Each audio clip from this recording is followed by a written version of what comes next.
Si pour certains, la foi naît d'une parole qu'ils ont reçue, d'un traité lors d'une campagne d'évangélisation, pour d'autres, leur foi naît du miracle qu'ils ont vu, des prodiges qu'ils ont vus.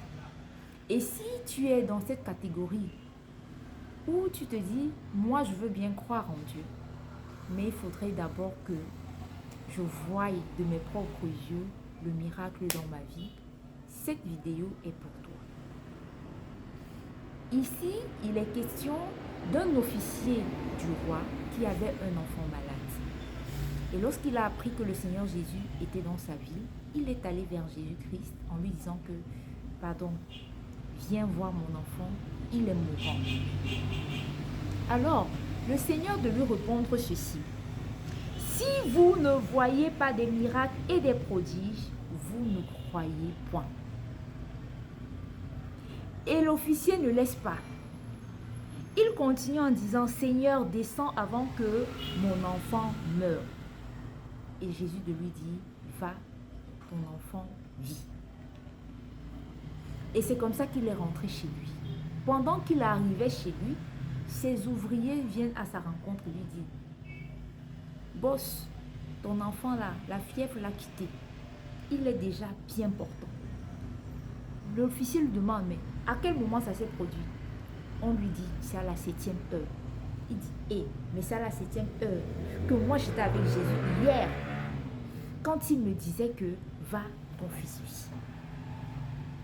Bien-aimé, le miracle que tu vis et que tu vas vivre, parce que je sais que Dieu est fidèle, c'est pour que tu crois en lui. Et c'est ainsi que lorsque l'officier du roi s'est rendu compte que son fils était revenu en bonne santé, lui et sa maison ont cru en Dieu. Lui et sa maison ont cru au Seigneur Jésus. Seulement, j'aimerais attirer ton attention. Pour toi qui veux le miracle avant de croire, pour toi qui veux voir le prodige dans ta vie avant de croire, ne sois pas comme la ville de Chorazin, ne sois pas comme la ville de Bethesda. Parce que pour ces villes-là, Jésus leur a reprimandé en disant que si les miracles qui ont été faits chez vous avaient été faits pour les villes de Tyr et de Sidon, ces villes-là, Tyr et Sidon, se seraient repenties depuis longtemps en portant le sac et la cendre sur la tête. Ne te joue donc pas de Dieu, parce que tu ne peux pas feinter Dieu. Tu ne peux pas blaser Dieu. Tu ne peux pas vouloir jouir et te contracter par la suite. Oui, le miracle que Dieu va te faire vivre, c'est pour que toi et ta maison, vous croyez en lui. Alors ne jouis pas de ce miracle, ne jouis pas de ce prodige pour après reprendre ta vie comme si de rien n'était. Sinon, tu seras en situation comme la ville de Chorazin, la ville de Bethesda. Et Jésus dit que ces villes-là seront traitées plus rigoureusement que les villes de Tyr et de Sidon.